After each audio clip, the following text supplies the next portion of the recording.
நீங்க கேட்டு இருக்கிறது எஃப்எம்னா ரேடியோ சிட்டி 91.1. வினிதா என்ற தோழி மின்னசல் பண்ணிருக்காங்க. லவ்குரு, யாரை நம்ம உலகம் நினைக்கிறோமோ அவங்கள நம்மள வேண்டான்னு சொல்லிட்டு போகும்போது நம்ம உணரக்கூடிய வழி இருக்கு பாருங்க, ரொம்ப கொடுமையானது. அதுதான் கிட்டத்தட்ட 5 மாசம் உணர்ந்துட்டு இருக்கேன். ஒரு நாள் கூட அழாம தூங்க முடியல. வாழ்வதற்கு பிடிக்கலன்னு சொல்லியிருக்காங்க. எஃப்எம் ஓடி இணைந்திருக்கீங்க. FM radio city 91.1. நாம் ரேடியோ சிட்டி லவ்குரு. ரொம்ப ஒரு கஷ்டமான வழிதான். அடிக்கடி நம்முடைய ஷோல கூட நான் சொல்லியிருக்கேன், நம்ம யாரோ ஒருத்தங்களை உலகமா நினைச்சிட்டு இருப்போம்.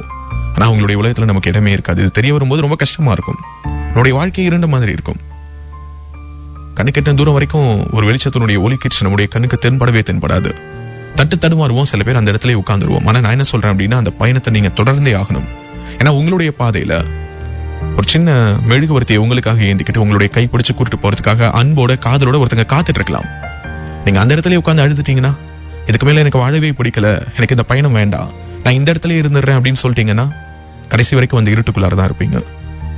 உங்களுக்கான வெளிச்சம், உங்களுக்கான அன்பு உங்களுடைய பாதையில காத்துட்டு இருக்குது. நம்புங்க வினிதா.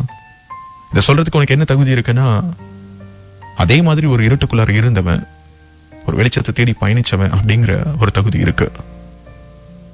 தயவு செய்து உங்களை உலகமா நினைக்கிறவங்களை மிஸ் பண்ணிடாதீங்க. யாரோ ஒருத்தங்க உங்களை அவங்களுடைய உலகத்தில இருந்து தூக்கி போட்டாங்க அப்படிங்கிறதுக்காக உங்களுடைய உலகத்தை நீங்க மிஸ் பண்ண போறீங்களா அப்படிங்கிற கேள்வியை அழுத்தமா கேட்டுக்கோங்க. வேற எதுவுமே இல்ல.